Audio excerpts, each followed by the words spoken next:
May 6, 2015, Wednesday in the 5th week of Easter. A reading from the Acts of the Apostles.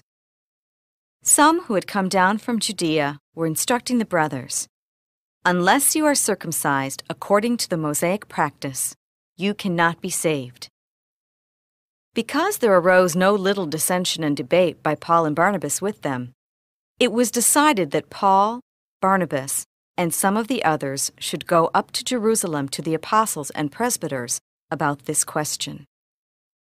They were sent on their journey by the church and passed through Phoenicia and Samaria, telling of the conversion of the Gentiles, and brought great joy to all the brethren. When they arrived in Jerusalem, they were welcomed by the church, as well as by the apostles and the presbyters, and they reported what God had done with them. But some from the party of the Pharisees who had become believers stood up and said, "It is necessary to circumcise them and direct them to observe the Mosaic law." The apostles and the presbyters met together to see about this matter. The word of the Lord. The responsorial psalm. The response is, "Let us go rejoicing to the house of the Lord. I rejoice because they said to me, 'We will go up to the house of the Lord.' And now we have set foot within your gates, O Jerusalem. Let us go rejoicing to the house of the Lord. Jerusalem built as a city with a compact unity. To it the tribes go up, the tribes of the Lord. Let us go rejoicing to the house of the Lord.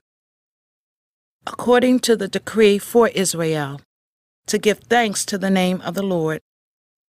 In it are set up judgment seats, seats for the house of David. Let us go rejoicing to the house of the Lord." A reading from the Holy Gospel according to John. Jesus said to his disciples, "I am the true vine, and my Father is the vine-grower. He takes away every branch in me that does not bear fruit, and every one that does he prunes so that it will bear more fruit. You are already pruned because of the word that I spoke to you. Remain in me as I remain in you. Just as a branch cannot bear fruit on its own, unless it remains on the vine, so neither can you unless you remain in me. I am the vine, you are the branches. Whoever remains in me, and I in him, will bear much fruit, because without me you can do nothing. Anyone who does not remain in me will be thrown out like a branch and wither. People will gather them and throw them into a fire, and they will be burned. If you remain in me, and my words remain in you, ask for whatever you want, and it will be done for you. By this is my Father glorified, that you bear much fruit and become my disciples." The Gospel of the Lord.